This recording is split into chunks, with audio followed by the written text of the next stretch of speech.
¿Cómo están? Bueno, en un par de horas vamos a tratar de cubrir todo el proceso de evaluación de un proyecto desde el punto de vista financiero. Vamos a tratar de ver por lo menos los principales temas y dejarles lecturas o apoyo para cada uno. Primero, trabajar sobre la propuesta de valor. Segundo, armar todo el caso base con la proyección de estados financieros. Tercero, evaluar con valor presente neto, TIR y VA. Por separado, calcular el WACC. Cuarto punto. Quinto, hacer todos los análisis complementarios, sensibilidades, simulaciones, escenarios. Sexto, evaluar el financiamiento con APB. Y finalmente, si el proyecto tiene opciones embebidas, bueno, estudiar las opciones reales. No es necesario hacer todo, vamos a ir siguiendo más o menos la parte básica y vamos a ir recomendando lecturas, ejercicios, videos para cada tema. Bueno, hay un ejemplo que vamos a ir siguiendo a lo largo y mezclando con la parte teórica. Entonces, primer punto, ¿cuál es la propuesta de valor? Porque el proyecto no es solamente tengo una idea para hacer un negocio, probablemente esa idea la tiene un montón de otra gente.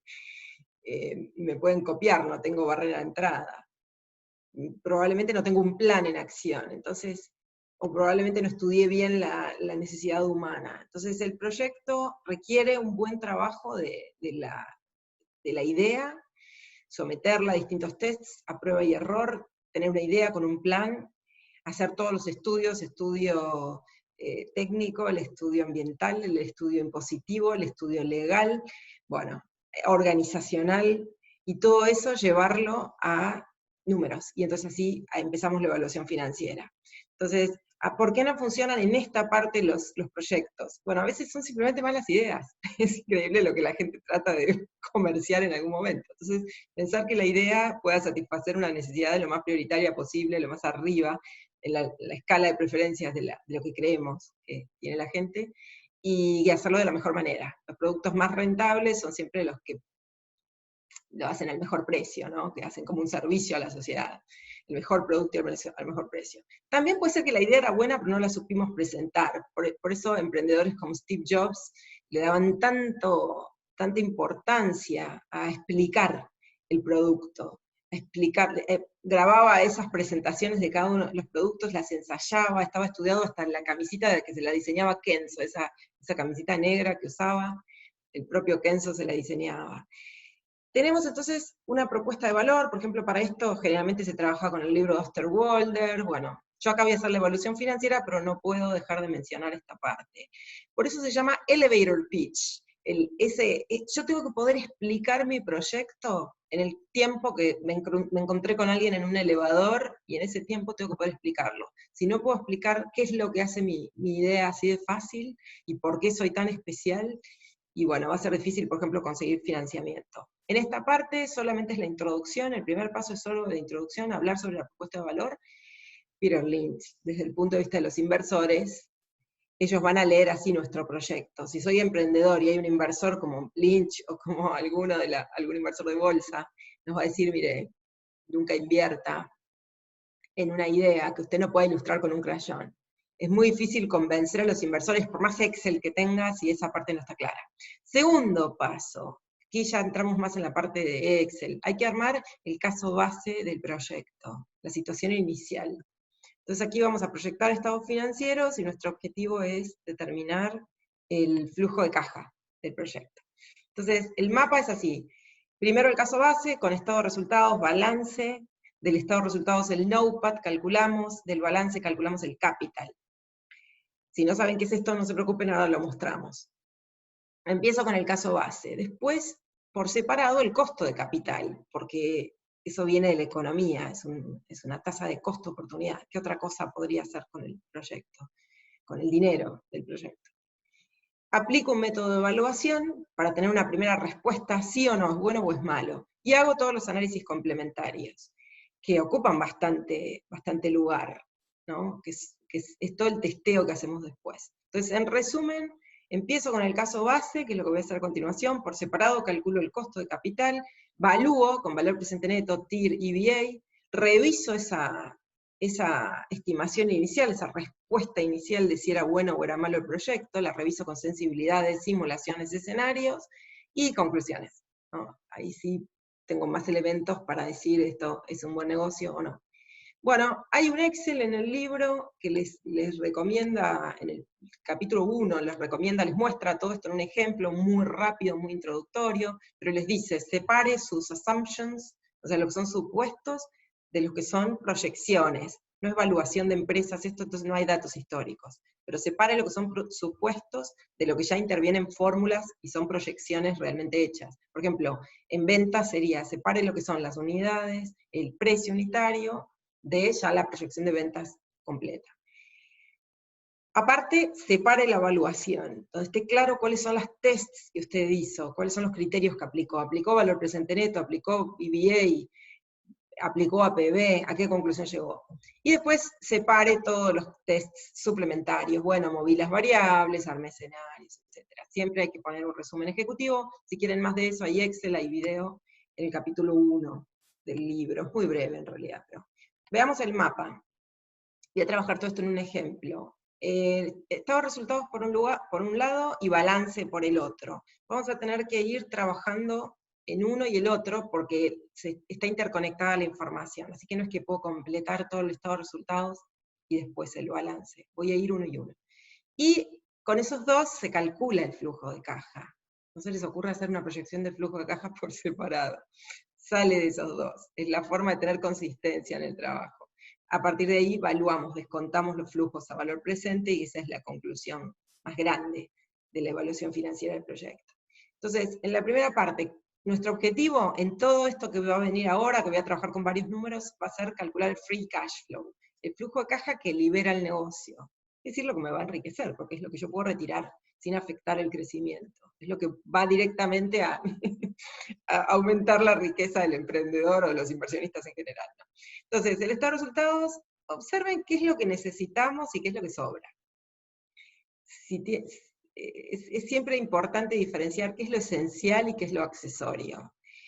La ganancia de las operaciones es lo que buscamos, que la vamos a determinar con el costo, ventas menos el costo, eso es una ganancia bruta, menos todos los gastos de la operación, incluyendo las depreciaciones, y ahí tenemos la ganancia operativa.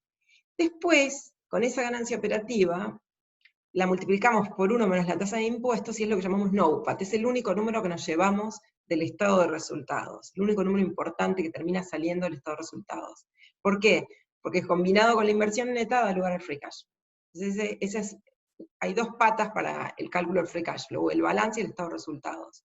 El NOPAT es el número del estado de resultados. Después de ahí para abajo, intereses de deuda, impuestos, todo eso no afecta, se presenta como decorativo, ¿no? Como con efectos decorativos, para que quede elegante el proyecto, para llegar hasta una ganancia neta, que es casi un estándar en la contabilidad, pero no afecta a la valoración en este caso. Entonces, una vez que tenemos el resultado, calculamos el NOPAT. Después vamos aparte a calcular el balance y ahí va a salir la inversión neta. Voy a hacerlo para el proyecto que tenemos aquí. En este proyecto voy a trabajar con 3 tasas de crecimiento. Se puede trabajar con 2, este es el Gordon Growth Model. Con 2 o 3, yo voy a trabajar con 3. Vamos a mostrar un caso como los más difíciles y después seguro lo pueden adaptar para que sea más fácil. Tengo siempre un nivel de unidades inicial, por ejemplo empiezo vendiendo 970 unidades, y voy a trabajar en los primeros años creciendo un 40%. Entonces simplemente tomo las unidades por 1 más el 40%. Me detengo donde termina ese área.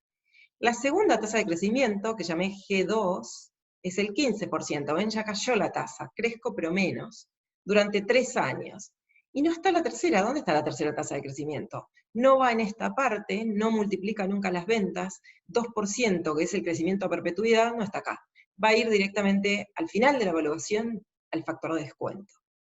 Entonces ahora tengo las ventas en unidades, esto es importante si quieren calcular un break-even point, un punto de equilibrio, cuánto necesito vender para que el proyecto empiece a ser bueno. Por ahora lo dejo planteado así. Puedo calcular ventas en unidades, multiplico las ventas, a las que yo llamé, en el cuadro de nombres ahí arriba las llamé ventas. Hay que poner una arroba si uso toda la fila completa en el Excel nuevo, en el anterior no. Y las multiplico por el precio unitario o por el costo unitario. Entonces, ventas por precio unitario me da las ventas en dólares, ventas por costo unitario me da el costo en dólares, la diferencia es la ganancia bruta. Bueno, ahora empiezo a trabajar con todos los gastos de la operación. Tienen que estar todos.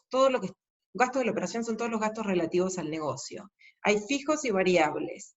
Si abren ahí, pueden ver que hay un signo más. Si abren en el Excel, pueden ver que oculté la parte de supuestos, ¿no? Lo pueden, es para que quede mejor, ¿no? Se puede ver ahí la parte de supuestos. Vamos a pasar nomás. La parte de supuestos tiene como aclaraciones para quien evalúa el negocio y no necesitan estar con tanto detalle en el proyecto general. Pero si abren ahí los van a ver. Entonces tengo algunos variables y otros fijos. Por ejemplo, gastos de comercialización típicamente es variable. Entonces tomamos ventas por el 15%. Papelería, útiles de oficina, todo eso fijo.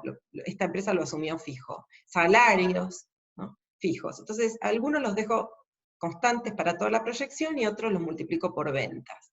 Ahí tengo todos los gastos operativos a excepción de las depreciaciones, que van a requerir ir al plan de inversiones. Así que eso, hasta acá puedo llegar. Toda la parte de depreciaciones, que la puedo poner en detalle y después ocultar, va a venir del plan de inversiones. ¿Conviene hacerlo por separado? Conviene hacerlo por separado, al plan de inversiones, para poder completar un poco más del estado de resultados, aunque sea la ganancia operativa, y después ir al balance. Entonces, toda esta parte, miren que voy a abrir acá los supuestos, esa parte que está oculta, y voy a separar variables de flujo a la izquierda, esos son todos inputs, todo eso lo pueden completar con números. Y a la derecha variables de stock. El balance acumula todo esto, por lo cual me conviene tenerlos separados. Entonces ahí voy a tener qué equipos voy a comprar y cómo los voy a depreciar, año por año. Lo que está resaltado, como son inputs del modelo, son todos flujos. ¿Cuándo voy a comprar? Eso es muy intuitivo. Entonces, por ejemplo, acá yo ya programé qué equipos voy a comprar, instalaciones, equipos y muebles, y cómo los voy a depreciar. Ya está, eso está cargado, es un dato. Pueden tomar, no sé, la vida útil y dividirla por, si es, no sé, máquinas la pueden dividir en 10 años, computadoras en 3 años. Cada uno ve cómo deprecia eso y cuándo lo va a renovar. Entonces aquí simplemente tomo la depreciación anual, lo que voy a depreciar año a año de cada uno, y voy a sumar. Luego en el balance, tanto la parte de inversiones en equipos, en inmuebles, como las depreciaciones, todo se acumula. Por eso es mejor tenerlos ahí separados. Ok, entonces ya tengo ventas menos el costo, menos todos los gastos de operación, tanto fijos como variables, y puedo sacar un total de gastos operativos y la ganancia operativa, que es el número más importante. De todo este trabajo del estado de resultados, eso es lo que hay que tener. Lo que viene después es decorativo, no lo voy a resolver ahora porque, por ejemplo, para estimar los intereses de deuda, necesito saber cuánta deuda, cuánto tengo que ir a hacer el balance. Ok, entonces ahí calculo la ganancia operativa, ganancia bruta menos todos los gastos de la operación, puede haber, por supuesto, ganancias o pérdidas, hay alguna pérdida en el primer año. Con esto, entonces, terminamos la parte del estado de resultados. Cuidado con costos hundidos. Siempre hay trampas en los proyectos que no van los costos hundidos, no hay que ponerlos ahí. Y no hay que seguir la contabilidad al pie de la letra, sino que hay que pensarlo con un criterio de negocios, un criterio económico, no contable. Entonces, todos los que son gastos que la contabilidad considera gastos, pero que en nuestra empresa en realidad son inversiones porque nos van a generar ingresos por más de un año, no se pierden este año, hay que activarlos. No van aquí en el estado de resultados, hay que ponerlos en el balance e ir depreciándolos. Básicamente son 3, pueden leer a Stern Stewart para esto: capacitación al personal, construcción de marca, investigación y desarrollo. La contabilidad cree que esos son gastos, nosotros los ponemos como inversiones en el balance. Bueno, pongan atención a los costos hundidos. Si hay un gasto, no un activo, un gasto, algo que se perdió, ya lo pagué, una investigación de mercado, un viaje por una feria, un gasto, un boleto de avión, lo que sea, que se pagó y no se recupera, no va en el proyecto. Continuamos con el balance y es importante ver qué es lo que hay que proyectar. Toda la parte contable del lado derecho del balance, donde los activos se muestra cómo son financiados, pasivo y patrimonio. Toda esa parte contable, a donde podríamos ir reinvirtiendo ganancias, ir siguiendo cómo se cancela la deuda, podríamos buscar el famoso PLAC, bueno, todo eso no lo voy a hacer, para mostrar que la estructura de financiamiento, si estamos evaluando con valor presente neto, está tenida en cuenta en el WACC. Entonces, cualquier cosa que pongamos acá en los flujos no va a afectar el valor presente neto, no va a afectar la conclusión general sobre el proyecto, en tanto estemos usando el modelo de WACC. Porque las proporciones van por el lado del costo de capital. Entonces, esta parte es muy simple para los emprendedores, simplemente lo que tienen que hacer es tener la lista de los activos que van a necesitar en cada año, o sea, el total de activos, ese es el número importante, para financiar las ventas. ¿Cuántos activos van a necesitar en cada año? Del activo total calculamos el capital operativo, o capital en inglés, que son los activos totales que se usan en la operación. Si no se usan, no hay que ponerlos allí, menos el pasivo gratuito, los proveedores. Entonces eso lo vamos a llamar capital operativo. Su variación es la inversión neta. Y así cerramos los dos lados para el cálculo del free cash flow. NOPAT, el número del estado de resultados, inversión neta, el número del balance. Bueno, trabajemos un poco sobre el balance. Hay que separar activos de corto plazo y de largo plazo, o activos variables y fijos. Los de corto plazo suelen ser variables. Yo aquí puse, en los supuestos, caja lo puse fijo, por ejemplo. Es un fondo fijo, 700, siempre igual. Y después, cuentas a cobrar, inventarios, otros activos de corto plazo, los multiplico por ventas. Suelen ser porcentajes de ventas. Por ejemplo, cuentas a cobrar, 5% de las ventas. Inventarios, 10% de las ventas. Y así completé todo el activo de corto plazo, separando fijo y variable. Esta parte suele ser variable. Yo ahí solamente dejé en caja un monto fijo. Listo. No acumulen, por favor, dinero en caja para seguir un criterio contable, porque lo que van a hacer es decir que necesitan una pila de caja para funcionar. Eso reduce el ROI, que artificialmente no van a conseguir ningún inversor. No hagan esa cosa contable de acumular el dinero ahí. Pongan solamente lo que se va a necesitar en la caja. Por otro lado, tengo acá un calendario de inversiones, donde vieron que puse qué equipos voy a comprar y cómo los voy a depreciar. Esos son flujos. Ahora en el balance, como tiene stocks, si yo tengo todo ese cuadro de qué instalaciones, qué equipos voy a comprar, por ejemplo, acá voy a comprar en 2021, voy a hacer otra compra en 2023, en 2025, voy a ir comprando, renovando equipos. Esos son flujos, cada momento donde pago por esas compras. Y abajo tengo las depreciaciones, ¿no? Cómo voy a ir depreciando eso. Entonces, cada uno divide, si lo quiere depreciar, no sé, en 3 años, en 5 años. Esas son las depreciaciones que habíamos puesto en el estado de resultados. Y aquí simplemente las vamos a acumular. El balance tiene siempre variables acumulativas. Entonces, tomo cada variable y la acumulo con el año anterior. Lo hago para todos los equipos y para todas las depreciaciones. Entonces, eso es lo que va a estar en el balance. En el balance, una vez que compré, por ejemplo, esos 10.000 iniciales de equipo, ahí se quedan. Hay que ir acumulándolos. Tomo el del año pasado más el nuevo, el del año pasado más el nuevo.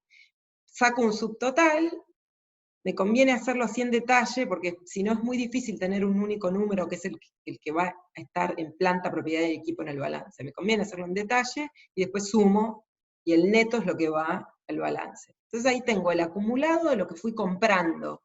Nunca sale del balance, siempre se acumula, son variables de stock. ¿Cómo se va reduciendo? A través de la depreciación. Entonces le voy a restar la depreciación acumulada. La que está acá en color es la que fue directamente al estado de resultados, se puede llamar depreciación del ejercicio. Y la acumulada es la que va a estar en el balance. Entonces tomo la del año pasado más la nueva. La del año pasado más la nueva. Y ya. Escriban, esos son inputs, no puse una forma de cálculo de las depreciaciones, porque no sé qué activos van a comprar, ni sobre todo cuándo los quieran reemplazar. No tienen que usar ahí una depreciación contable, sino cuándo van a hacer otras inversiones y cuándo van a ir renovando las cosas. No se necesita saber contabilidad para hacer esto. Bueno, sumo entonces todas las inversiones, todas las depreciaciones, hay algunas líneas que estaban acá que sobran, y calculo un total de planta, propiedad y equipo neto de depreciación, que eso es lo que va al balance. Planta, propiedad de equipo, neto de depreciación. Esto mismo lo puedo hacer con intangibles.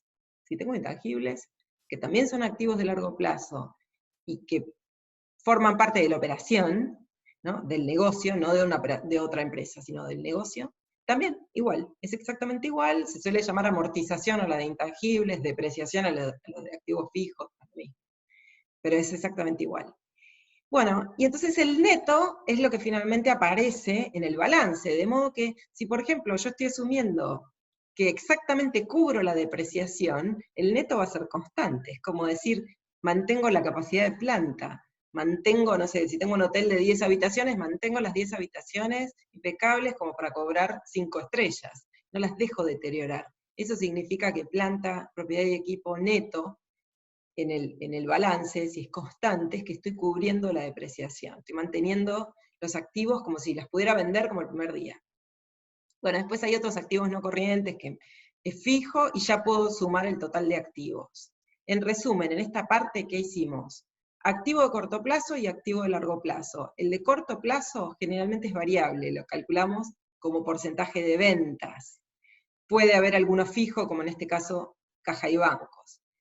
Y el de largo plazo va siguiendo un calendario de inversiones, generalmente en el corto plazo no tiene relación con las ventas, no es que año a año voy viendo cuánto invertir, y lo voy haciendo en relación a ventas, sino que sigue otro plan.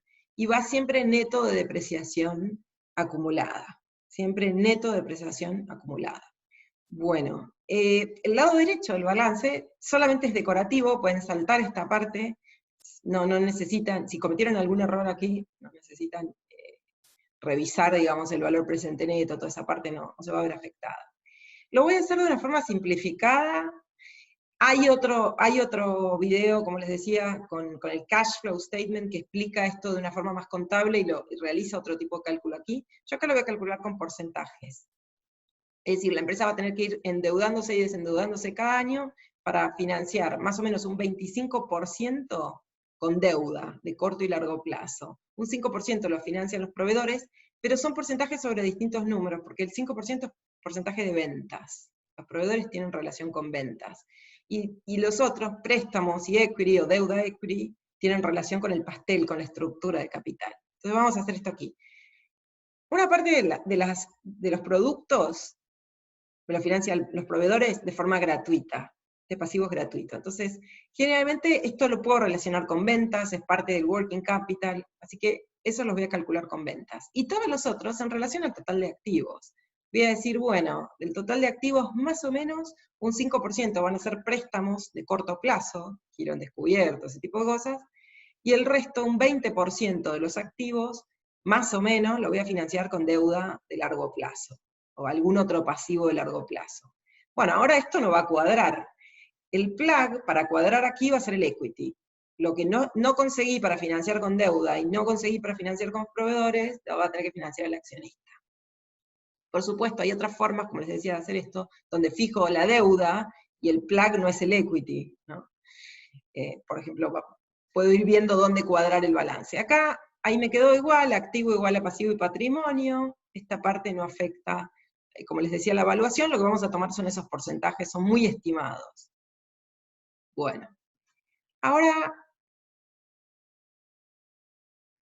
puedo ya calcular los dos números que necesito de los estados financieros, NOPAT y Capital.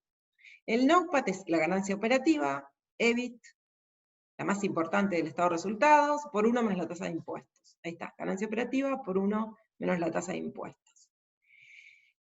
Y el capital, aquí, va a ser el activo total, neto de activos no operativos, que en los proyectos no hay, así que ni los ponemos, y netos del pasivo gratuito. Si el proveedor financia una parte y no me cobra, vamos a sacarlo. Aquí no hay que financiar esa parte, no va a ser un problema desde el punto de vista del financiamiento.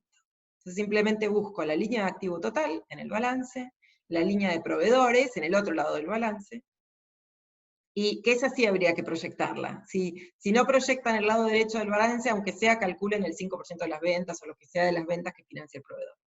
Y ahí tenemos por diferencia el capital. Siempre hay que proyectar un año extra de capital por fuera de la columna que se repetirá a perpetuidad. Y ese va a ser el capital del último año por 1 más G3.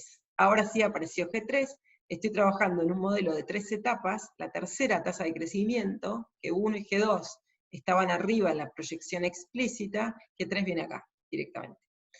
Y ahora, bueno, puedo sacar qué porcentaje de esto está financiado con deuda y con equity. Yo voy a mantener, digamos del capital, yo voy a mantener los porcentajes que teníamos.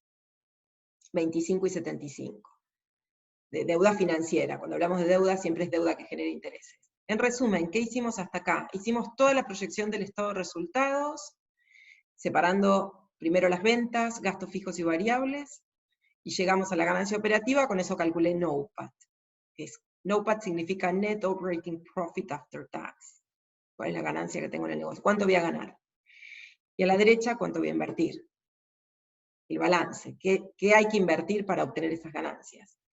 La variación del capital del balance, que es casi la variación de la lista de activos, es variar cuánto va a crecer la cantidad de activos que voy a comprar. Eso se llama inversión neta. ¿Por qué neta? Bueno, recuerden que hemos tomado todo neto de depreciación, es decir, que si la inversión neta es positiva, es decir, que cubro la depreciación y invierto encima para crecer. Inversión neta positiva es crezco, inversión para crecer. Inversión neta cero sería cubro la depreciación. Inversión neta negativa sería desinvierto, estoy dejando los activos abandonados, ni siquiera cubro la depreciación. Ok. O vendo activos. También hay inversión neta negativa, vendo activos, no necesito más, no sé, los autos que tiene la compañía, ese tipo de cosas. NOPAT menos inversión neta, ahora tenemos el free cash flow, NOPAT menos inversión neta, esta unión del estado de resultados y el balance da lugar al flujo de caja.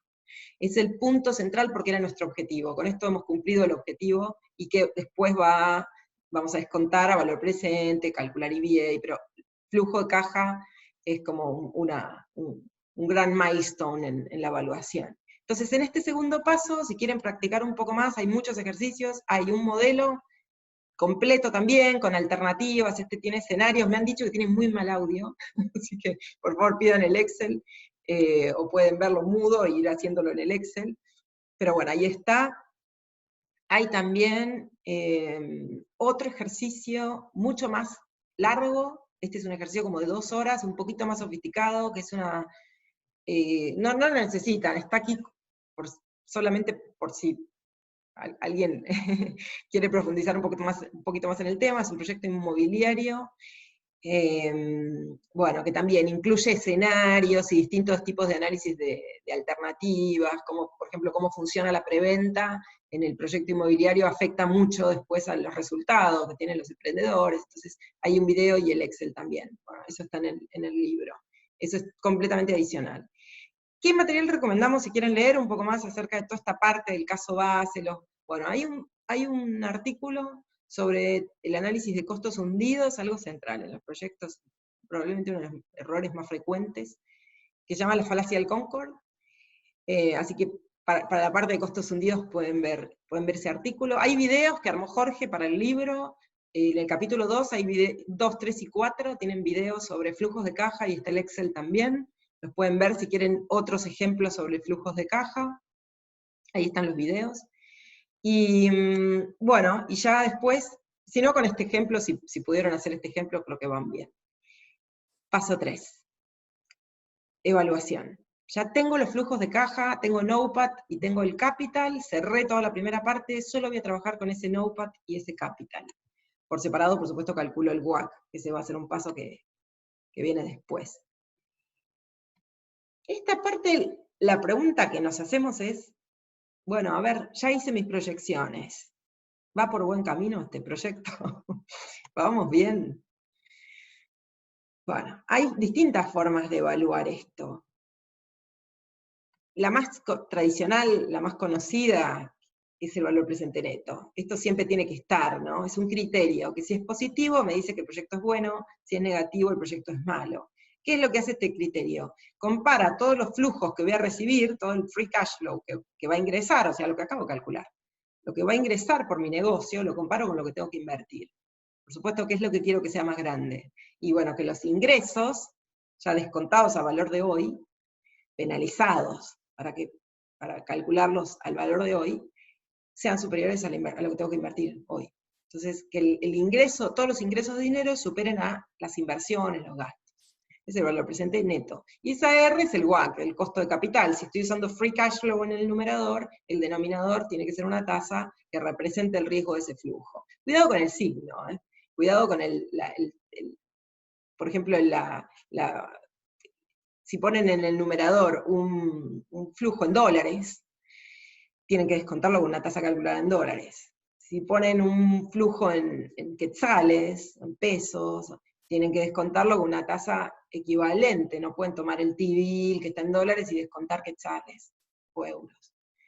Bueno, Cuidado con también si está en meses o años, yo generalmente trabajo con todo anual y todo en dólares. Bueno. Segundo, la TIR, que es la tasa interna de rentabilidad o tasa interna de retorno, muy mal criterio. No me gusta para nada, no me gusta, ni lo voy a calcular acá, hay otro video con la TIR. Pero bueno, está en los proyectos. ¿Qué es lo que hace? La fórmula es la misma que la del valor presente neto, pero lo que me dice es, en lugar de poner un WACC ahí como R, poner una tasa de descuento y calcular a ver cómo da el valor presente neto, ¿qué es lo que hace? Fuerza a que el valor presente neto dé como resultado 0. Y se pregunta, ¿a qué WACC tendría que descontar? ¿A qué tasa tengo que descontar para que esto dé 0? Veamos una forma intuitiva. Miren eso, sin saber, miren esos números, sin saber nada de la TIR. ¿Harían ese negocio? Sin saber nada de matemáticas. Invertir 5.000 hoy para recibir 5 cuotas de 1.000. ¿Alguien haría ese negocio? Bueno, no. Porque si ya tengo hoy 5.000, para invertirlos quiero más que 5.000. No me sirven 5 cuotas de 1.000. Entonces eso no es un buen negocio. Entonces la TIR me dice, bueno, ¿cuánto más? ¿Cuánto más tendrían que ser los flujos futuros? ¿No? ¿A qué tasa tienen que crecer? ¿Qué tasa tengo que descontar? Esa R, si está depositado el dinero en el banco, sería una tasa de capitalización. Y si lo descuento, lo traigo al presente, una tasa de descuento. La TIR tiene un montón de problemas. En primer lugar, hay que revisar siempre los cambios de signo. Si cambia el signo, aparece una nueva solución, entonces hay una nueva TIR. Es decir, que uno de los problemas es que puede haber múltiples tasas internas de rentabilidad, o múltiples tasas que hagan que el valor presente neto sea 0. En ese caso el criterio no sirve. Habría que calcular una TIR modificada, que es algo, bueno, que no da una buena información tampoco. No necesariamente hay una TIR, es decir, que no necesariamente un proyecto tiene una tasa que haga que el valor presente neto sea 0. Tampoco sirve para evaluar proyectos que se excluyen mutuamente, uno u otro, ¿no? Y tampoco se pueden comparar entre ellas. Obviamente, ¿cuáles son los proyectos que tienen alta TIR? Los proyectos chiquititos. Para muy mal criterio, y en el mejor de los casos, la respuesta que da coincide con el valor presente neto, porque es la misma fórmula. De modo que no es nada recomendable, hay que ponerla en los proyectos, hay que calcularla como por una convención, porque la gente pregunta por ella. Y el EVA, que sí, multiplica capital por ROIC menos WACC, y entonces coincide con el valor presente neto en la estimación. Estos tres criterios son consistentes y están bien calculados. No puede haber una respuesta diferente, chequeen eso en el proyecto. No les puede decir la TIR, esto es un buen negocio, y el EVA, esto es un mal negocio. Los tres, si están bien calculados, tienen que llegar a exactamente la misma conclusión sobre el proyecto. El EVA, por supuesto, me muestra con mucho más profundidad de dónde viene la rentabilidad del negocio. En lugar de la TIR usamos el ROIC, y me muestra un poco más cómo la empresa está creando valor con esto, en qué años, de qué forma, de dónde viene. Se puede incluso descomponer en value drivers con DuPont, que hay otro video para eso. Bueno, hacemos entonces la evaluación, primero por flujos descontados, calculo el valor presente neto, después el EVA. Por flujos descontados, tomo NOPAT menos inversión neta, y ahí tengo entonces el free cash flow. Solamente NOPAT menos inversión neta. Noten que la inversión neta es la variación entre el capital de un año y otro, y como puse ese año extra de capital, bueno, ahí tengo para todos los periodos, inclusive el último, porque siempre tomo el capital del año próximo, cuántos activos voy a necesitar menos los que tengo hoy. Calculo el free cash flow con NOPAT menos inversión neta, y ahora los factores de descuento. 1 dividido 1 más el WACC elevado al periodo correspondiente. 1 dividido 1 más el WACC elevado al periodo correspondiente, arranco siempre con el 1, y copio para todos los periodos, excepción del último. En el último pongo un factor de descuento de la perpetuidad que asuma que esa columna se reitera para siempre, de forma constante, o creciendo a tasa 0, o en este caso yo asumí 2%. Acá va G3 otra vez. Entonces G3 interviene en dos lugares, la tercera tasa de crecimiento interviene en el cálculo de ese capital a perpetuidad y acá en el factor de descuento. Si no les cuadran el EVA y el valor presente neto, probablemente sea por alguna de estas dos cosas, porque es en lo que difieren los dos criterios. Este factor entonces va a ser 1 dividido el WACC menos la tasa de crecimiento a perpetuidad por el factor anterior, por el factor de n-1. N-1 en nuestro proyecto es 7. factor que tengo a la izquierda, que siempre lo tengo calculado al lado. Entonces simplemente lo voy a multiplicar por el factor que tengo allí. Entonces hago para el último factor de descuento, un factor de descuento que es el único que puede dar mayor a 1, porque representa la suma de todas esas columnas como si tuviera un Excel perpetuo. 1 dividido WACC menos el crecimiento a perpetuidad por el factor anterior. Ahora simplemente multiplicando cada flujo de caja por su factor de descuento, me queda un flujo más pequeño, y entonces tengo en cuenta el valor del dinero en el tiempo. Ahí tengo el valor presente de cada flujo de caja, sumo es el valor de la empresa. No es el valor presente neto, es el valor de toda la empresa. Si yo vendo este negocio, ya hice las inversiones, ese es el valor de todo el negocio. El valor presente neto sería todo esto menos el capital inicial, que sería como el flujo inicial. Entonces busco el capital inicial, o si calcularon un flujo a la izquierda, un flujo de momento cero, va a ser ese, lo que se había invertido acá al principio. Bueno, ya está, 11.530, esto es un criterio de decisión, me sirve para decir, como es mayor a 0, el proyecto es bueno. A continuación vamos a llegar a lo mismo con el EVA. Entonces, el siguiente punto va a ser calcular el valor económico agregado aquí. Necesito 3 elementos, capital, ROIC y WACC. El capital ya lo tenía, el WACC lo vamos a calcular en un momento, en este caso estoy usando 9 y pico, 9,4%. Y necesito el ROIC. El ROIC va a ser cuánto gané, o cuánto espero ganar, dividido cuánto voy a invertir. ¿Cuánto voy a ganar? Entonces, por ejemplo, aquí puede ser negativo, el ROIC. Comparo lo que gano con lo que invierto. Si gano 30 e invierto 100, gano un 30%. Para cada año, la rentabilidad en cada año. Y la comparo con lo mínimo que quería ganar. Quiero ganar como mínimo un 9%, 9 y algo es el WACC. Y ahora le doy una idea de magnitud con la cantidad de capital, con el tamaño del negocio, porque esos son porcentajes. Ganar acá, no sé, un 40% de rentabilidad es muy interesante, pero si es un kiosco, no es lo mismo que si es una multinacional. Entonces, EVA es capital por el ROIC menos el WACC.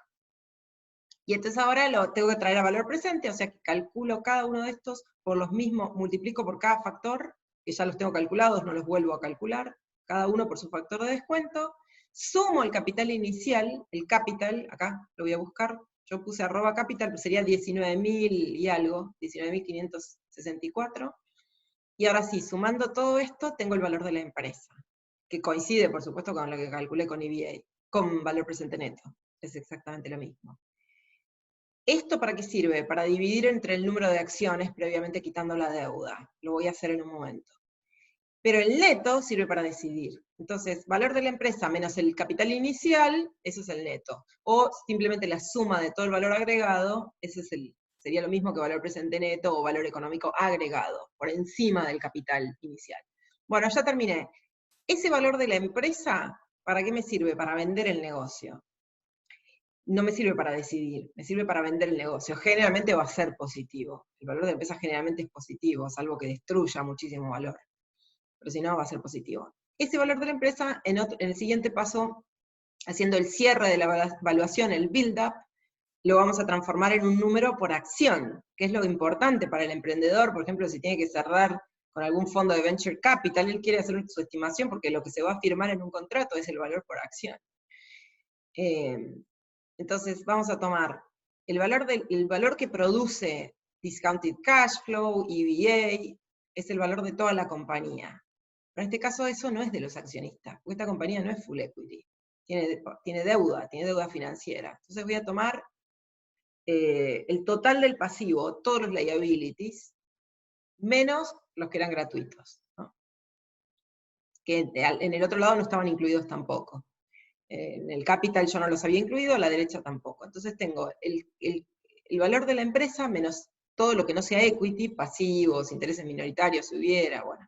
Por diferencia tengo el equity, lo divido por el número de acciones y ahí tengo un valor por acción. Ahora sí tengo un valor, no es precio, valor por acción. Es el mismo en valor presente neto en el EVA. Bueno, más sobre esto, hay una lectura fantástica de Timothy Luhrmann, del MIT, sobre los distintos métodos de evaluación, que incluye estos tres, una crítica a qué herramienta aplicar para cada tipo de proyecto que tengo que evaluar. Algunas las voy a discutir después, el APB, opciones reales, van a venir en este video un poquito después. Hay más videos específicamente sobre cada uno de los 3 métodos. Hay un video de 10 minutos sobre la TIR, otro corto de 10-15 minutos sobre el valor presente neto, y otro sobre el EVA. Y tienen las funciones de Excel que necesitan y todo. Ahí están los links de los videos. Y bueno, ahora por separado, el otro paso es el cálculo del WACC. Entonces, es el costo de oportunidad. No viene de los flujos de mi proyecto, sino de qué otra cosa puedo hacer con el negocio. Y está presente en los 3 criterios. Fíjense que tanto el valor presente neto, como la TIR, como el EVA, requieren el cálculo del WACC. Los 3, para decidir con cualquiera de los 3, necesito tener el WACC, es el benchmark. Ahí está el WACC, en cada uno de los 3. Por lo tanto, vean cómo no podemos escapar de esta estimación, que no viene de los estados financieros, requiere una estimación de riesgo, compararme con el mercado, qué es lo que está pasando, compararme con la competencia. Bueno, y requiere un cálculo de la estructura de capital, cómo va a estar financiado el negocio. Por ejemplo, si tengo un porcentaje de deuda, un porcentaje de acciones preferenciales, equity, bueno, armo la estructura de capital, multiplico cada uno por el costo después de los impuestos que sean deducibles, típicamente lease y deuda hay que quitarle los impuestos, esos 2, y ahí tengo un promedio ponderado, ¿no?, de los costos de capital. Voy a resolverlo en un momento para el proyecto. Entonces, si yo calculé que esa línea es la rentabilidad de mi negocio, esto puede ser como el WACC, que es lo que está en azul, es como puede ser una vara para saber si la rentabilidad de mi negocio es buena o no, comparada con la competencia. Tal vez yo hago lo mismo que siempre, pero la competencia mejoró. Entonces, la creación de valor está cada vez que la rentabilidad de mi negocio, ROIC, supere al WACC. Es decir, cada vez que la rentabilidad que tengo en mi empresa supera la de otras alternativas de inversión similares. Por supuesto, quiero que sea lo más alto posible el ROIC en relación al WACC, y quiero extenderlo lo más posible, lo cual es difícil por el freight rate. En el largo plazo entra la competencia y reduce eso. En el largo plazo, ROIC y WACC tienden a acercarse mucho por efecto de la competencia. Bueno, calculemos aquí el WACC, este benchmark, lo voy a hacer en 3 pasos. Beta, CAPEM y WACC. Beta comparable, porque es un proyecto de inversión, no puedo hacer una regresión. Entonces voy a apalancar el beta de la industria con esa fórmula. Segundo, una vez que tengo el análisis de riesgo, que sería el beta, voy a usar CAPEM para estimar el cost of equity con esa fórmula. Tercero, una vez que tengo el cost of equity, que sería la rentabilidad que quiere el accionista como mínimo, voy a considerar la estructura de capital, y si la empresa tiene deuda, voy a ponderar los costos de capital de cada uno de los inversionistas, o sea, bancos, accionistas, y puede haber otros. Esos 3 pasos vamos a hacer ahora. Empiezo apalancando el beta. Hay otro video sobre beta que ahora se los muestro, ¿no? Tomo el beta de la industria, que es un beta que solamente tiene riesgo de negocio, no tiene riesgo financiero, y lo multiplico por 1 menos los impuestos, por la relación deuda dividido equity, o pasivo dividido patrimonio, que la tengo ahí arriba. 25 dividido 75. Ya tengo un beta un poquito más alto, 1,06. Subió el beta porque le agregué riesgo financiero, que es el riesgo financiero aplicable a mi proyecto. Ahora calculo un costo de deuda, si quiero, o empiezo con el costo del equity. Costo del equity con CAPEM va a ser tasa libre de riesgo más ese beta apalancado por la prima de riesgo del mercado más una tasa de riesgo país. Para calcular el costo de deuda, si no lo tienen, pueden hacer una aproximación tomando la tasa libre de riesgo más el riesgo país, más o menos. Como mínimo eso, podríamos decir que como mínimo eso. Tal vez si el proyecto es muy riesgoso, ni siquiera el banco me quiere prestar, pero como mínimo eso. Y después tomamos, para el WACC, un promedio ponderado entre los costos de deuda y equity. Entonces tomo el costo de deuda por 1 menos los impuestos, por la cantidad de deuda, que en este caso es 25%. Y el costo del equity por el porcentaje restante, 75%. Es decir, cuánto tengo de cada uno en la estructura de capital, cada uno por su costo, teniendo en cuenta que el costo de deuda es siempre after tax. Bueno, mucho sobre betas y CAPEM, hay un video específico sobre CAPEM, hay otro sobre CAPEM, un poco más para proyectos, más con riesgo país, uno de los nuevos. Hay otro video viejo de WAC, y bueno, van a encontrar, les puse como mínimo esto, cada uno con su Excel, todos tienen Excel. Y también hay un capítulo que yo sí recomiendo, que es el 7 del libro, porque ahí nos habla un poco más de la subjetividad de los costos de oportunidad. Hay todavía una parte conceptual del WAC fuerte, creo que es muy malentendido, hay gente que como que discute pequeñeces con respecto al WAC y exactitudes que no son tales al momento de proyectar flujos. Son todo un invento esos flujos, ni sé cuánto voy a vender el año que viene, y quiero discutir un 0,5% en el WAC, que también es forward looking y también es proyectado. Así que bueno, las explicaciones están ahí. Hay ejercicios, mínimo hay un tutorial en el libro que les dice estos 3 pasos, se los ilustra en otro ejemplo. Beta, CAPEM y WAC. Beta, CAPEM y WAC. El WAC tiene que ser para el proyecto, no para toda la empresa, porque depende del riesgo del proyecto. También hay otro video y Excel del beta por comparables, y un ejercicio de betas por comparables, que es específicamente aplicable a proyectos de inversión. Bueno, y el paso 5. Ya está, ya tenemos una primera respuesta sobre el proyecto, porque hicimos el caso base, lo evaluamos, y acá nos dio que el valor presente neto es positivo, o sea, el proyecto es bueno. Lo mismo el EVA y la TIR indican que el proyecto es bueno. No calculé la TIR para este proyecto, pero ya sabemos que técnicamente si da una respuesta no puede dar una respuesta diferente a la del valor presente neto. Ahora empezamos a analizar. En esta parte empezamos a medir distintas cosas, a cuestionar nuestro propio conocimiento sobre el negocio, sobre los assumptions. Primero, análisis de sensibilidad. Hay que tomar todas las variables, todas las que pueda, y empezar a moverlas, un poquito, más o menos 50%, más o menos 25%, como mínimo. Muevo un poquito dentro de lo que creo razonable. Muevo un poquito las variables. Y reviso si lo que yo había decidido sobre mi negocio permanece. Porque el problema es que si hago un caso base, y en el caso base todo parecía fantástico, pero muevo un poquitito la tasa de crecimiento, y ahora el proyecto crecí un poquitito menos, y el proyecto es malo, esa es una debilidad de mi modelo, de mi análisis. Entonces, hay que mover todas las variables, con esto detectamos variables críticas. ¿Qué hace el análisis de sensibilidad? Mueve una por vez, una variable por vez, y detecta variables críticas. El break-even point, o punto de equilibrio, no es otra cosa más que un análisis de sensibilidad, es un caso particular del análisis de sensibilidad, a donde la variable que muevo es una variable específica, el volumen. Muevo cuántas unidades tengo que vender para que el proyecto sea bueno. Eso se llama punto de equilibrio financiero, punto de equilibrio o break-even financiero. ¿Cuánto tengo que vender para que esto sea un buen proyecto? Lamentablemente no es el más conocido es el break-even a secas, punto de equilibrio a secas, que es una cosa contable, que nos dice, bueno, ¿cuánto tengo que vender para tener ganancias contables? No es muy bueno, siempre es menor, porque el financiero tiene en cuenta no solamente tengo que ganar dinero, tengo que tener rentabilidad positiva, y que esa rentabilidad supere a la rentabilidad mínima que yo quería. Es decir, que el ROIC supere al WACC. Entonces, el punto de equilibrio financiero es mucho más exigente, pero es un caso particular. Lo pueden calcular en unidades, en toneladas. Bueno, ese es, entonces, el primer punto. Mover una variable por vez, y con eso calcular sensibilidades y punto de equilibrio. Una variable por vez. Ahora puedo mover muchas, subjetivamente. Esto se llama análisis de escenarios.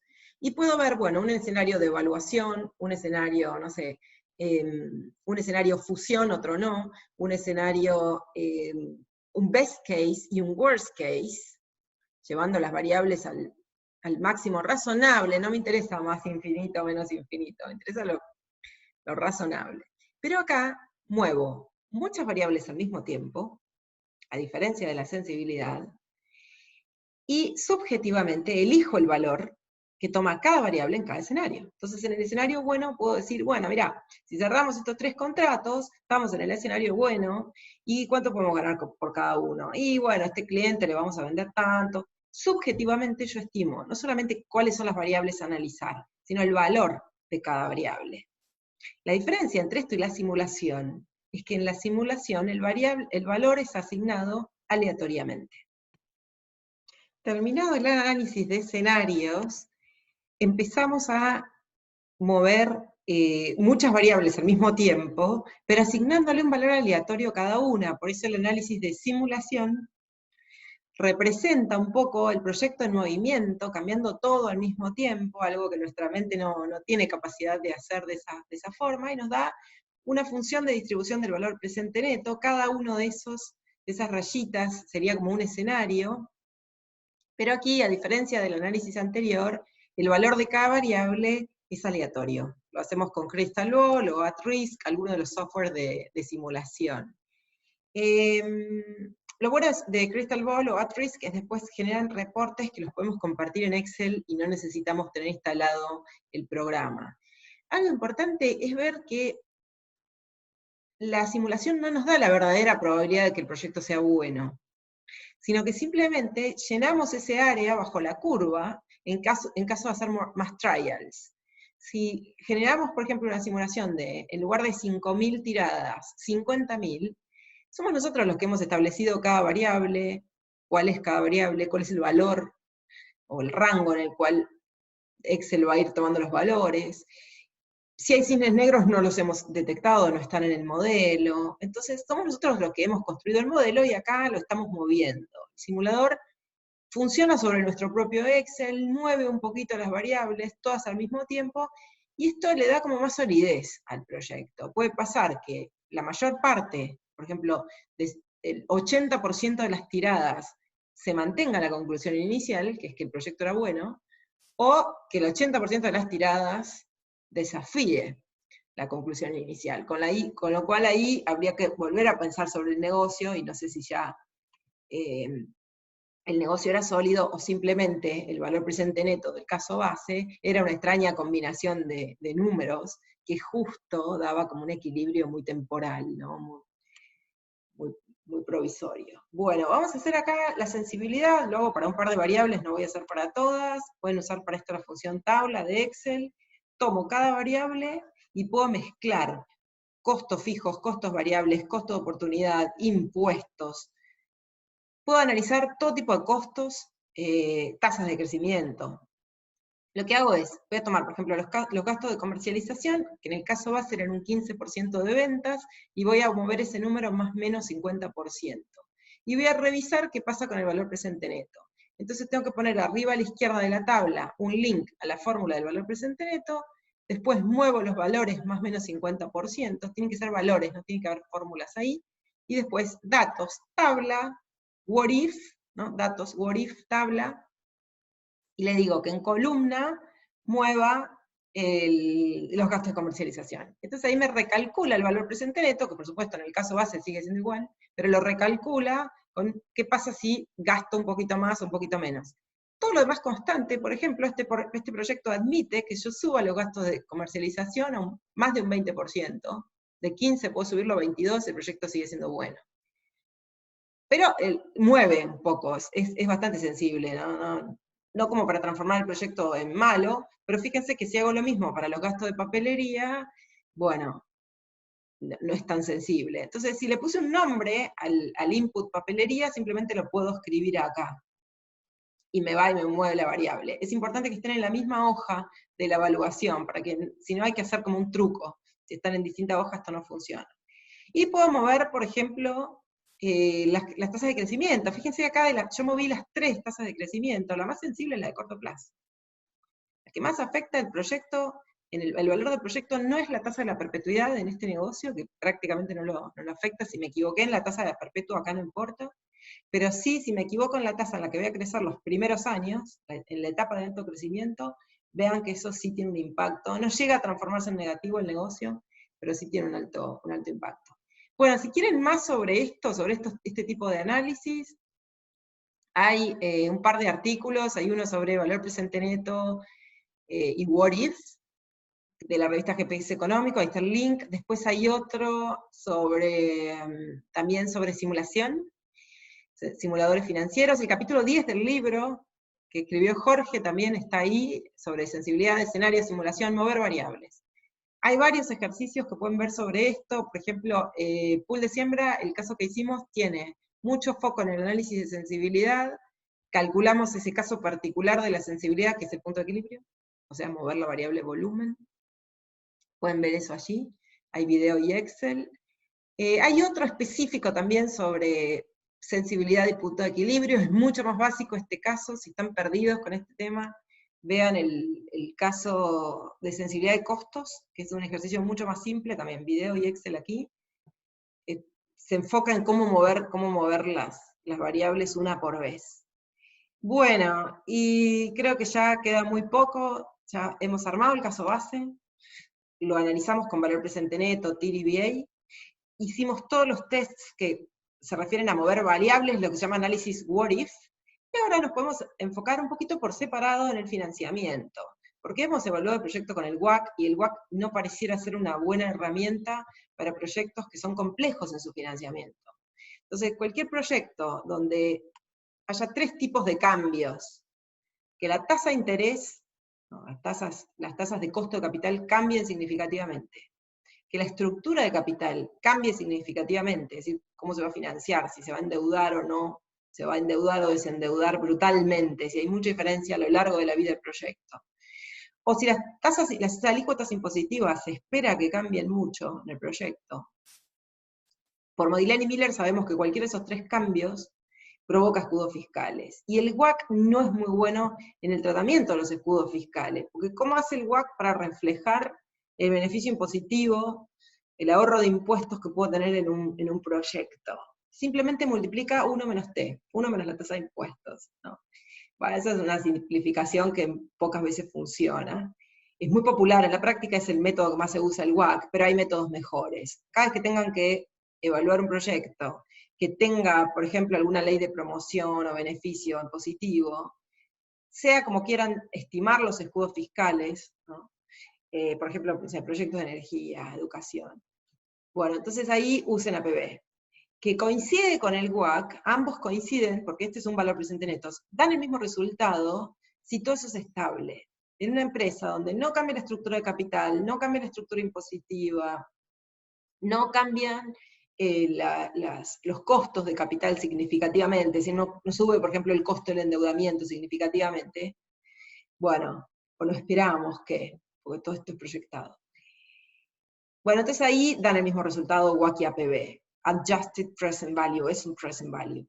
En cualquier otro caso, funciona mejor APB. Cuando estamos enfrente a un proyecto complejo, mejor APB. ¿Qué hacemos? Bueno, toda la parte de caso base es igual. Una vez que llegué al free cash flow, hasta ahí es todo igual. Se separan los 2 criterios al momento de empezar a descontar. Entonces tengo el free cash flow y cómo descuento en uno y otro. En el WACC, esto es el enfoque del WACC, en el WACC había que hacer un montón de simplificaciones, que a veces están ocultas, pero ahí están. Por ejemplo, en el cost of equity había que apalancarlo, desapalancarlo, ¿no? Los accionistas, siguiendo a Modigliani y Miller, ahí está la fórmula de Modigliani y Miller, los accionistas de una empresa endeudada quieren más rentabilidad. No es gratis la deuda. ¿No? La accionista, si usted le dice, ¿usted qué prefiere? Para un 10% de rentabilidad, ¿prefiere estar libre de deudas o estar endeudado hasta la cabeza? Bueno, se endeuda si quiere, pero para ganar más, si no, no lo hace. Entonces, el cost of equity va subiendo, ahí está la fórmula de Modigliani y Miller, va subiendo a medida que la empresa se endeuda. Con lo cual el WACC, si quieren ir endeudando, bueno, tener que ir apalancando y desapalancando el cost of equity. Por otro lado, requiere hacer promedios. Hay un montón de cosas que promediar, porque el WACC usa una única estructura de capital. Con lo cual, habrán visto que en mi ejemplo yo hice una simplificación sumamente injusta, de, bueno, 25% deuda, 75% de equity. Es una simplificación horrible. Ok, APB soluciona ese problema. Eso es porque el WACC me requiere un solo porcentaje. Tengo que tener cuánto tengo de deuda y cuánto de equity. Otra cosa más, requiere una sola tasa de impuestos. 30%, 29%. ¿Cómo hago para determinar una sola tasa de impuestos? A veces hay un negocio que está en 3 países distintos. ¿Qué hago? ¿Un promedio por país? Pero tal vez tengo el 90% de las ventas en un país. Bueno, lo pondero, pero tal vez tengo los costos en otro país. Entonces no es tan fácil. Bueno, resumir todas las tasas en una sola es un lío. el WACC dice usted use una sola tasa. ¿Cuál sería la alternativa? Bueno, algunos calculan un WACC por periodo, eso es un horror, ¿no? No se entiende el concepto, no les va a cuadrar nunca IBA con valor presente neto, no les va a cuadrar nada con nada, y además es muy difícil decir que el costo oportunidad, cuando yo renuncio a un camino, es muy difícil explicarlo, qué es eso de más de un WACC. Hay veces caen en unos tecnicismos así medio extraños. APB soluciona todo esto y encima es más fácil. En la academia está mucho más aceptado, en la práctica únicamente aparece cuando, es muy raro, pero aparece cuando tenemos el problema de que hay un proyecto donde los escudos fiscales a veces son la parte más importante del proyecto, la más interesante, y es lo que quiero medir, y me doy cuenta que el WACC no hace bien esa medición. Entonces ahí aparece esto. Siempre hay que tratar de mostrar primero que ambos llegan a los mismos resultados, si todo es estable. Y después se separan, a donde WACC, digamos, comete más injusticias, porque hace como más simplificaciones, y APB es más justo, creo, hace más justicia, más exacto en cuanto a la proyección de beneficios fiscales que tenemos. Entonces, APB lo resolvemos en 3 pasos. Primero, asumimos que la empresa no tiene deuda. Entonces, tomamos el free cash flow, y en lugar de usar la tasa promedio, que sería el WACC, nunca calculamos el WACC, ni lo calculamos para APB, lo descontamos el cost of equity. En este caso, por ejemplo, a 10%, al unlevered cost of equity. Unlevered cost of equity, hay que desapalancarlo con la fórmula de Modigliani-Miller. Entonces, claro, va a quedar un valor para la empresa o para el proyecto muy pequeño, porque el cost of equity siempre es más alto que el costo de la deuda. Por eso el WACC es un promedio. Si yo tengo el costo del equity que es alto, el costo de la deuda que es más bajo, y el WACC es un promedio, en lugar de usar el WACC, que sería la tasa apropiada para esos flujos, use una tasa más alta. Y entonces penalicé mucho. Ese es un valor, me va a dar, esos 109 son un valor muy chiquito. Bueno, entonces por separado proyecto los escudos fiscales. Y repito este segundo paso cuantas veces quiera. Y acá no hay que calcular ningún promedio. Por ejemplo, si tengo 5 préstamos, que se terminan en distintos momentos, pongo cada uno de los 5 préstamos y le calculo un valor presente a cada uno, descontándolo cada uno a su tasa. Si tengo determinados escudos fiscales o beneficios de cualquier tipo, proyecto cuánto, le tengo que preguntar solamente al asesor impositivo cuánto espera más o menos que me ahorre en cada periodo. Y uso como tasa de descuento la tasa de cada préstamo, el costo de deuda. Hay todo un debate ahí largo, bueno. Lo pueden ver en el artículo de Luberman sobre qué tasa usar, pero la formulación original de APB es la tasa del costo de deuda. Y como el valor presente neto es aditivo, una vez que tengo todos estos valores presentes de cada uno de los escudos fiscales, de las distintas deudas, algunas que se cancelan, otras que siguen, sumo todo. Y ahí tengo el valor de la empresa dividido en 2. ¿Cuánto vale la empresa si no está endeudada? Muy poco. Más el valor presente de cuánto valor le puedo agregar yo a la empresa con los escudos fiscales. Es decir, el valor presente de los ahorros impositivos. El total, bueno, es el valor de la empresa o del proyecto. Hay ejercicios, videos sobre APB, ahí lo pueden ver, este mismo ejemplo está en video, no me acuerdo qué capítulo del libro, y el último paso, ya este paso 7, el último lugar, el proyecto puede tener opciones embebidas, puede tener opciones reales, ¿no? Alguna flexibilidad incluida en el proyecto. Entonces esto se agrega, se calcula un valor presente neto expandido, calculo el valor presente neto del caso base, y si por ejemplo en caso de fracasar me pagan una indemnización, esa indemnización no está en el caso base, eso es un put. No está en el caso base, porque el caso base es con todo funcionando. Esto es un escenario alternativo, que es, si fracasa, me pagan una indemnización. Bueno, es un put. Entonces, le puedo agregar el valor presente, al valor presente neto, le agrego el valor del put. ¿Cómo evalúo el put? Bueno, necesitan un poquito de teoría de opciones. En primer lugar, paso a paso para identificar las opciones en un proyecto. Primero, hay que saber si el proyecto tiene o no tiene opción. No todos los proyectos tienen opciones. Una opción es como una flexibilidad, una alternativa. Tiene que ser algo exclusivo del proyecto, no es que lo tiene todo el mundo. Si tiene opción, tengo que saber si es un call o un put. Todo lo que sea opciones de expandirme, agrandarme, son calls, son opciones de compra. La empresa va a pagar para agrandarse, va a pagar para esperar, y eso tiene valor. Al revés, todo lo que sea cobrar, el seguro de un auto, comprar un seguro de un auto, pagar una prima para que me paguen el seguro, eso es un put, porque me van a indemnizar. Entonces, la opción de abandonar el proyecto, cobrando una indemnización, de abandonar el auto, cobrando una indemnización, eso es un put. Entonces hay que identificar, primero, si el proyecto tiene una opción, segundo, qué tipo de opción es. Si es una opción, un call o un put, y si es una opción de abandono, expansión. Las principales son expansión, que es un call, y abandono, que es un put. Esas son las dos principales. Después, bueno, acá teníamos call o put, era el paso 3. Después identificar las 5 variables que dan valor a la opción. Que ahí sí les refiero a otro video que explica esto con más profundidad, ¿no? La tasa libre de riesgo, el activo subyacente, el strike, el tiempo a la expiración y la volatilidad del subyacente. Bueno, eso es lo más importante, identificar esas variables para poder valorar la opción. Y después, bueno, uso binomial o Black-Scholes. Acá en proyectos generalmente se usa directamente Black-Scholes, que es para opciones europeas, o sea, las que se ejercen solo al vencimiento, pero se puede hacer más o menos una estimación, no necesitamos ninguna exactitud acá. Y luego sumo lo que obtuve, si la opción la evalué en 30 y el valor presente era 100, bueno, 130.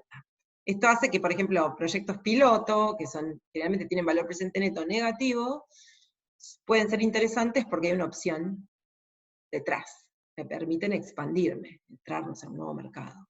Entonces, sumando un valor presente neto negativo del proyecto más una gran opción, que puede ser de expandirme, de demorar, de aprender. Bueno, entonces eso hace que el valor presente se transforme en positivo. La formulita de Black-Scholes, si quieren, acá está, con una explicación como para hacerla en Excel. Necesitan la distribución normal estandarizada en Excel, algún logaritmo, alguna raíz cuadrada por ahí. Ahí va. Las fórmulas son 3, en realidad tienen que empezar calculando D1, D2, y luego cargan esos dos números en la tercera fórmula, que es la fórmula del valor del call. Black-Scholes permite solamente el valor de un call europeo. Si fuera un put, bueno, usamos una paridad entre call y put, que es esta, ¿no? Una paridad. A partir del valor del call, puedo calcular el del put de mismo precio de ejercicio y tiempo de expiración. Más sobre opciones, esto no lo necesitan para proyectos de inversión, solo si no saben nada de opciones, quieren ver un poquito de opciones financieras, el tema de las primas, el tema de las ganancias ilimitadas y las pérdidas limitadas, que tiene por ejemplo un call. Bueno, hay un video de opciones y hay un Excel también. Hay 2 videos más, estos sí los recomiendo, que son, al menos para opciones reales, entender la mecánica de una opción. El primero de esos videos muestra los 5 elementos, ahí sí tienen los 5 elementos de qué es lo que necesitan para una opción, y la fórmula de Black-Scholes en Excel. No es un video tan largo, bueno, creo que vale la pena, 13 minutos creo, no sé. Creo que vale la pena. Y el otro es si se animan ya a poner la función, Excel no trae una función de Black-Scholes, pero si usan esto repetidamente pueden hacer el código, ahí les muestro cómo armar el código en Visual Basic. Bueno, pero al menos el primer video creo que es recomendable para entender la parte de opciones en proyectos. Bueno, ya última lectura, y creo que hemos cumplido el objetivo de evaluar un negocio, por lo menos someterlo a la caja de herramientas y a ver qué nos da. Última lectura, otra vez, Timothy Luhrmann. Me encanta este autor del MIT, es muy claro y los artículos son autocontenidos. Esto es de la revista de Harvard, pero se la súper recomiendo. Analizar oportunidades de negocios como real options. Bueno, y ese es un artículo que se llama Getting Started on the Numbers, o sea que tiene números iniciales. Conclusiones sobre el proyecto: una vez que tenemos todo esto, hay que volver a leerlo, a ver qué hemos entendido acerca del negocio. Estos son todos los tests numéricos que hacemos, y siempre dejarlo flexible, como para ir haciendo cambios. Nos vamos a ir equivocando mucho, vamos a ir probando, es un proceso de prueba y error. Bueno, espero que les sirva. Un gran abrazo para todos, que terminen re bien el día.